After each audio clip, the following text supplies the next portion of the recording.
नमस्कार छात्रों। विशेष अध्ययन हेतु 13वां पाठ है कनुप्रिया। इस काव्य का हम अध्ययन कर रहे थे। पहले भाग में हमने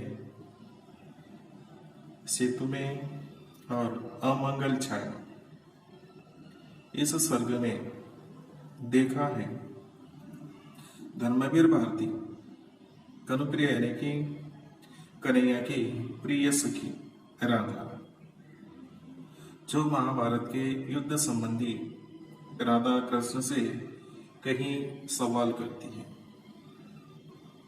कल हमने ये देखा है कि राधा कहती है कि प्रेम अनुराग को त्याग कर युद्ध का अवलंब करना निरर्थक है, बेकार है।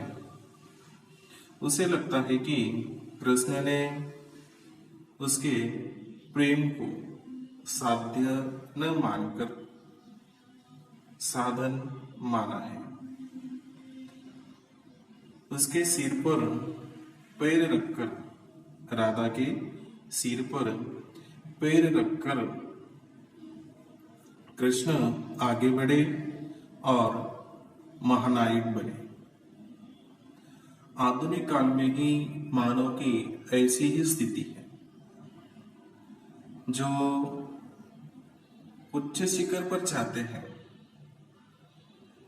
जिस तरह से मानव भी जीवन की इस लड़ाई में प्रेम अनुराग को निरर्थक मानते हैं,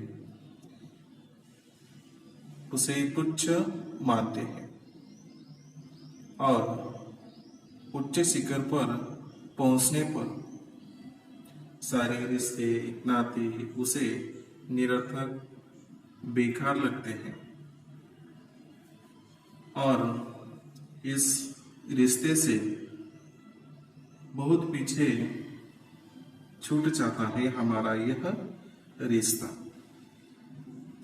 कनुप्रिया कहती है कि इस युद्ध से निराशा छा जाती है और वह आगे भी कहती है कि इस युद्ध से कहीं गांव उजड़ जाते हैं।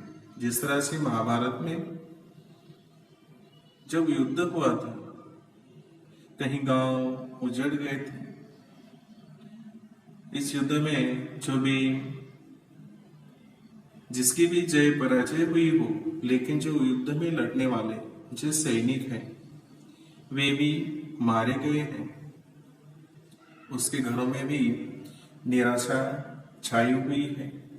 कहीं गांव कहीं ग्राम उजड़ जाते हैं। इसलिए निराशा या हड़बड़ाहट के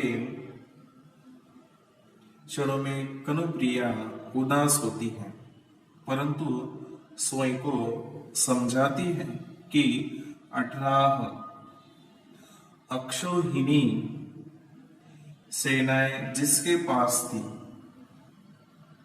उस सेना का महानायक राधा का प्रेमी कृष्ण था। इसलिए वह गर्व करती है। निराशा में भी उसे आशा दिखाई देती है। सकारात्मक रखना राधा ये हमें बता दे कि जब भी हमें निराशा होती है, लेकिन उस सेना का महानायक राधा का प्रेमी कृष्ण था। इस युद्ध के कारण उसमें मन में निराशा तो छा जाती है, लेकिन आशा भी निर्माण होती है और वो कहती है कि इस अक्षौहिणी सेना का महानायक राधा के प्रिय सखा प्रियतम कृष्ण है। इसलिए उसके मन में आशा भी निर्माण होती है। यहां तक हमने देखा था। आगे एक प्रश्न, यह सर्ग है। आज हम इसका अध्ययन करेंगे।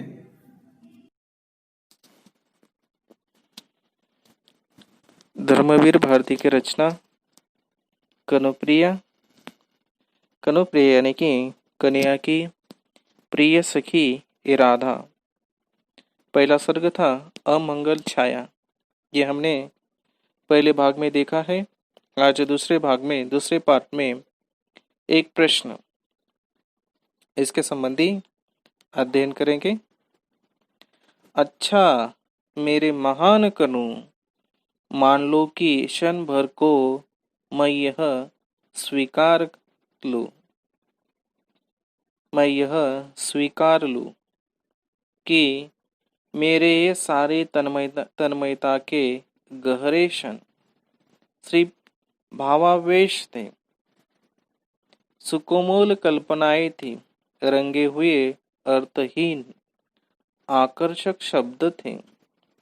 मान लो कि क्षण भर को मैं यह स्वीकार लूं कि पाप पुण्य धर्माधर्म न्यायदंड क्षमाशील वाला यह तुम्हारा युद्ध सत्य है। इस एक प्रश्न, इस सर्ग में राधा कृष्ण से कहती है, कृष्ण को संबोधित करते हुए कहती है, मेरे महान कनु, अच्छा मान लो कि एक क्षण के लिए मैं यह स्वीकार कर लूं कि तुम्हें लेकर जो कुछ मैंने सोचा, जो कुछ जिया, वे सब मेरी तन्मयता के गहरे क्षण थे। तो मेरे इन क्षणों को भावावेश कहोगे, मेरी कोमल कल्पनाएं कहोगे। तुम्हारी दृष्टि से मेरी तन्मयता के गहरे क्षणों को व्यक्त करने वाले वे शब्द निरर्थक परंतु आकर्षक शब्द है। मान लो एक क्षण के लिए मैं यह स्वीकार कर लूं कि महाभारत का यह युद्ध पाप पुण्य धर्म अधर्म न्याय दंड क्षमाशील के बीच का युद्ध था। इसलिए इस युग का जीवित सत्य जिससे तुम नायक थे, तो भी मैं क्या करूं कनु, मैं तो वही हूं, तुम्हारी बावरी मित्र, जिसे सदा उतना ही ज्ञान मिला जितना तुमने उसे दिया। सखी राधा अपने कनु कन्हैया से कहती है कि तुम्हारे उस नायकत्व से मैं परिचित नहीं हूं। मैं तो तुम्हारी पागल बावरी सखी हूं, मित्र हूं। तुमने मुझे जितना ज्ञान दिया है, जितना उपदेश दिया है, मैंने उतना ही पा लिया है, ग्रहण किया है। मैंने सदैव तुमसे प्रेम किया है और प्रेम से ही मैंने यह ज्ञान पाया है। आगे कहते हैं, जितना तुमने मुझे दिया है अभी तक, उसे पूरा समेटकर भी आसपास जाने कितना है तुम्हारे इतिहास का, जितना कुछ अर्थ मुझे समझ नहीं आता। राधा कहती है, प्रेम और सख्य भाव को तुमने जितना मुझे दिया, वह पूरा का पूरा समेट कर, उसे संजोग कर मैं भी तुम्हारे उन उदात्त और महान कार्यों को समझ नहीं पाई हूँ। उनके प्रयोजन का बोध मैं कभी कर नहीं पाई हूँ, क्योंकि मैंने सदैव तुमसे तन्मयता के गहरे क्षणों में जिया।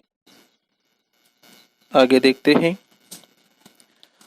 अपनी जमुना में घंट अपनी जमुना में जहाँ घंटों अपने ही निहारा करती थी मैं, वहां अब शस्त्रों से लदी हुई अगणित नौकाओं की पंक्ति रोज रोज कहाँ जाती है।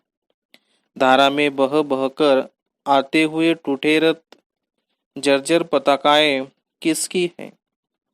हारी हुई सेनाएं, जीती हुई सेनाएं, नभ को कंपाते हुए युद्ध घोष, क्रंदन स्वर, भागे हुए सैनिकों से सुनी हुई अकल्पनीय अमानुषीय घटनाएं युद्ध की, क्या ये सब सार्थक है? चारों दिशाओं से उत्तर को उड़ उड़कर जाते हुए क्रुद्धों को क्या तुम बुलाते हो, जैसे बुलाते थे भटकी हुई गायों को। राधा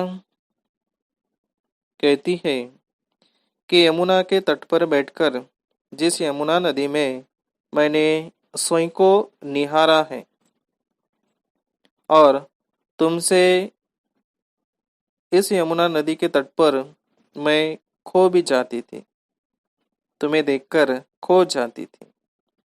अब उस नदी की में शस्त्रों से लदे हुए असंख्य नौकाएं न जाने कहाँ से आती है, कहाँ से जाती है।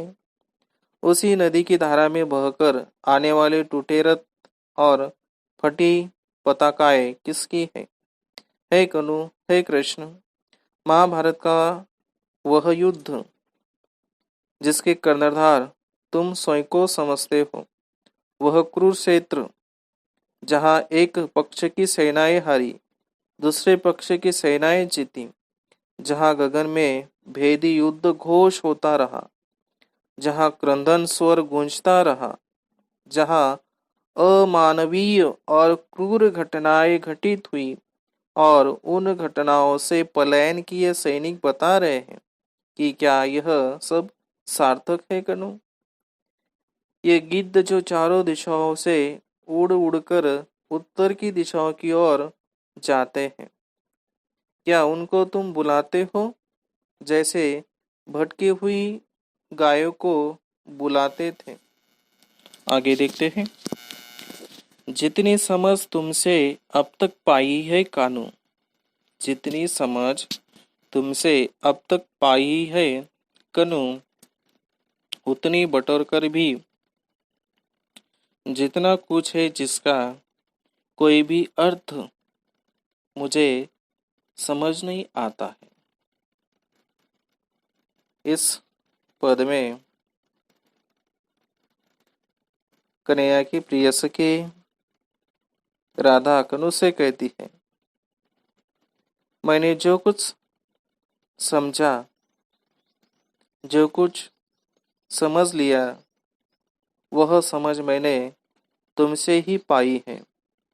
उस समझ को बटोर कर मैं यह जान गई हूँ कि और भी कुछ है जो तुम्हारे पास, जिसका कोई भी अर्थ मैं नहीं समझ पाई हूँ। मेरी तन्मयता के गहरे क्षणों में मैंने उनको अनुभव ही नहीं किया है। आगे है, अर्जुन की तरह कभी मुझे भी समझा दो, सार्थकता है क्या बंधु? मान लो कि मेरी तन्मयता के गहरे क्षण रंगे हुए अर्थहीन आकर्षक शब्द थे, जो सार्थक फिर क्या है कनु?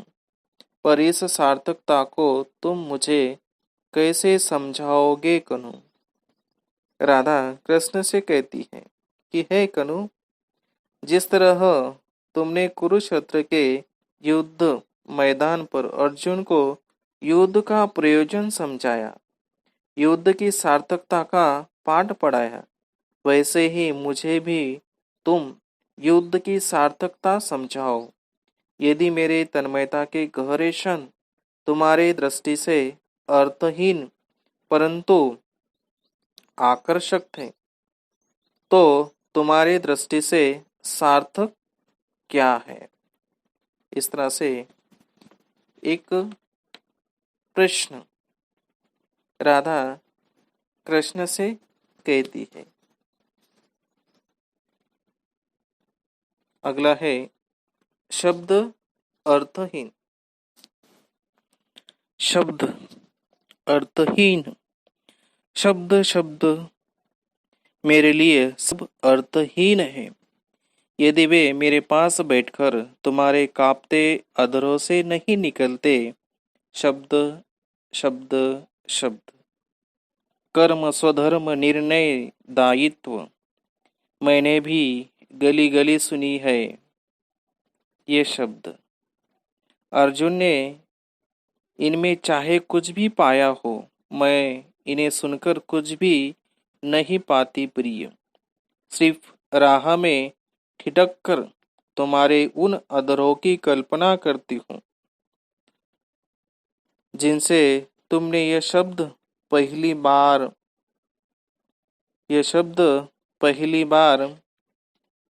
कहे होंगे। मैं कल्पना करती हूँ कि अर्जुन की जगह मैं हूँ और मेरे मन में मोह उत्पन्न हो गया है और मैं नहीं जानती कि युद्ध कौन सा है और मैं किसके पक्ष में हूँ और समस्या क्या है और लड़ाई किस बात की है। लेकिन मेरे मन में मोह उत्पन्न हो गया है क्योंकि तुम्हारे द्वारा समझाया जाना मुझे बहुत अच्छा लगता है। और सेनाएं स्तब्ध खड़ी है और इतिहास स्थगित हो गया है और तुम मुझे समझा रहे हो। यहाँ पर राधा कृष्ण से कहती है कि अपने चेतन और अवचेतन मन को संबोधित करती हुई कृष्ण से कहती है कि हे कृष्ण, युद्ध की सार्थकता को तुम कैसे समझाओगे। जो शब्द सार्थकता बता रहे हैं वे शब्द मेरे लिए अर्थहीन है। मेरे पास बैठकर मेरे रूखे बालों को उंगलियां उलझाते हुए तुम्हारे कांपते होठ से प्रणय के ये शब्द निकलते थे। तुम्हें कई स्थानों पर मैंने कर्म, स्वधर्म, निर्णय, दायित्व जैसे शब्दों को बोलते सुना है।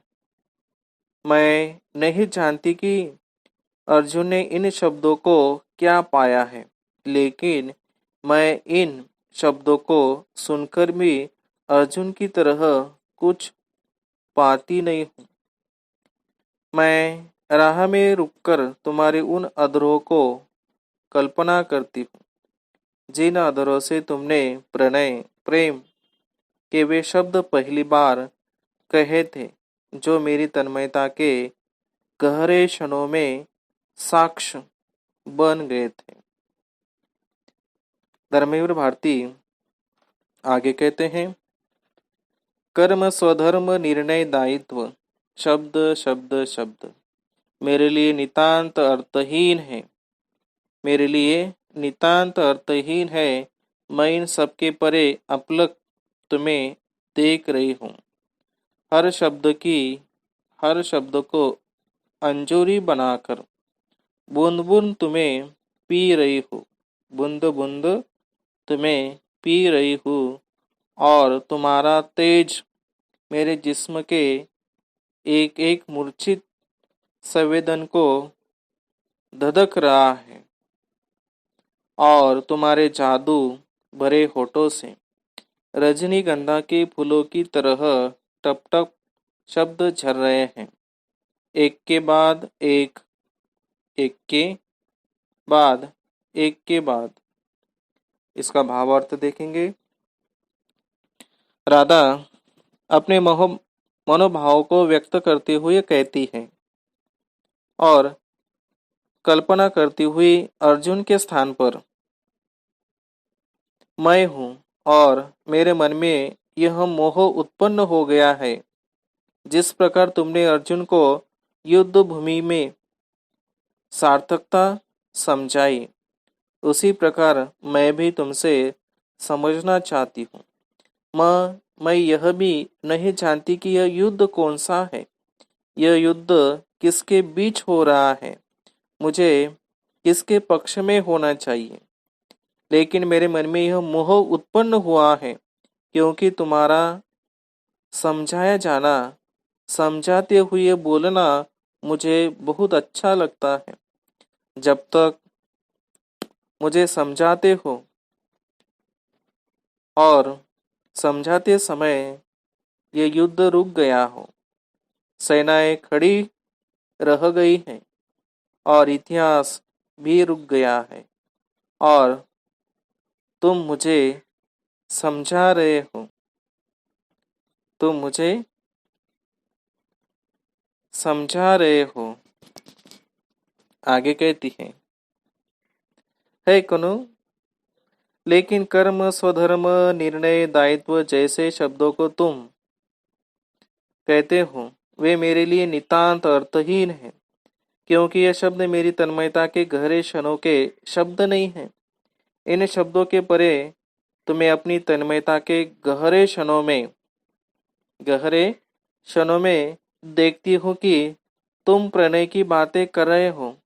प्रणय के एक एक शब्द को तुम कृष्ण समझकर पी रहे हो। तुम्हारा संपूर्ण व्यक्तित्व मेरे यानी कि राधा ऊपर जैसा छा जाता है, आभास होता है जैसे तुम्हारे जादू भरे होठों से ये शब्द रजनीगंधा के फूलों की तरह झर रहे हैं, एक के बाद एक। आगे कहते हैं, कर्म, स्वधर्म, निर्णय, दायित्व मुझ तक आते आते सब बदल गए हैं। मुझे सुन पड़ता है कि केवल राधन राधन राधन, शब्द शब्द शब्द। तुम्हारे शब्द अगणित है कनु, संख्यातीत, पर उनका अर्थ मात्र एक है, मैं, केवल मैं। फिर उन शब्दों से मुझी को इतिहास कैसे समझाओगे कनु? राधा कहती है कृष्ण से, जिन शब्दों का उच्चारण तुम करते हो, कर्म, स्वधर्म, निर्णय, दायित्व, ये शब्द मुझ तक आते आते बदल जाते हैं। मुझे तो ये शब्द इस तरह सुनाई देते हैं, राधन राधन राधन। तुम्हारे द्वारा कहे जाने वाले शब्द असंख्य हैं, लेकिन उनका एक ही अर्थ है, मैं, केवल मैं। अब तक बताओ तो कनो, इन शब्दों से तुम मुझे इतिहास कैसे समझाओगे? मेरी तन्मयता के गहरे क्षणों में जी जी गए वे शब्द ही मुझे सार्थक लगते हैं। यह कनुप्रिया धर्मवीर भारती की उत्कृष्ट कृति है। इस कृति में महाभारत, इस युद्ध के समय में राधा युद्ध को लेकर कई प्रश्न कृष्ण से पूछती है। इस युद्ध में किसकी जय हुई, किसकी पराजय हुई, कृष्ण की भूमिका क्या है, युद्ध का उद्देश्य, युद्ध में प्रचंड सहार आदि बातों को लेकर कृष्ण से राधा सवाल करती है, संवाद करती है। तो इस काव्य के माध्यम से डॉक्टर धर्मवीर भारती कहते हैं, राधा को लगता है कि प्रेम त्याग कर युद्ध का अवलंबन करना जरूरी नहीं है। रचनाकार कहते हैं कि हम बाह्य जगत में जीते रहते हैं, सहते हैं, अनुभव करते हैं, चाहे बाह्य जगत का हो चाहे बलिदान का, लेकिन हमारे भीतर साक्षात्कार होना आवश्यक है। कनुप्रिया आधुनिक मूल्यों का काव्य है। उसकी मूल संवेदना आधुनिक धरातल पर उत्पन्न हुई है। कनुप्रिया राधा कृष्ण से महाभारत युद्ध को लेकर कई प्रश्न पूछती है। महाभारत का युद्ध पाप पुण्य, धर्म अधर्म, न्यायदंड क्षमाशील के बीच का युद्ध था। लेकिन जो उपदेश युद्ध भूमि में कनु ने अर्जुन को दिया था उसे वह समझ नहीं पाई। उसे तो कृष्ण के सदैव स्नेहांकित ज्ञान ही उन्होंने पाया है। युद्ध की सार्थकता को वह नहीं समझ पाई। उसने कर्म, स्वधर्म, दायित्व और जैसे शब्द सुने, परंतु उन शब्दों से ही अधिक महत्वपूर्ण थे उसने तन्मयता से जिए गए क्षण। युद्ध की सार्थकता बताने वाले शब्द में अर्थात अहम भाव है, परंतु तन्मयता के गहरे क्षणों में प्रेम है, प्रणय है, जिसका मूल भाव समर्पण और त्याग है। राधा इसी जीवन की सार्थकता समझाती है। तब उसे कृष्ण के उपदेश वाले वे शब्द रजनीगंधा के फूलों की तरह झुरते हुए प्रतीत होते हैं और वह मदहोशी में उन शब्दों का आनंद उठाती है, क्योंकि वे शब्द उस तक पहुंचते ही नहीं। वे बदल जाते हैं, कठोर से कोमल बन जाते हैं। वह स्वयं तन्मयता के गहरे क्षणों में जीना चाहती है और उसी में जीवन की सार्थकता समझाती है। तो इस तरह से हमारा यह कनुप्रिया, ये काव्य समाप्त होता है।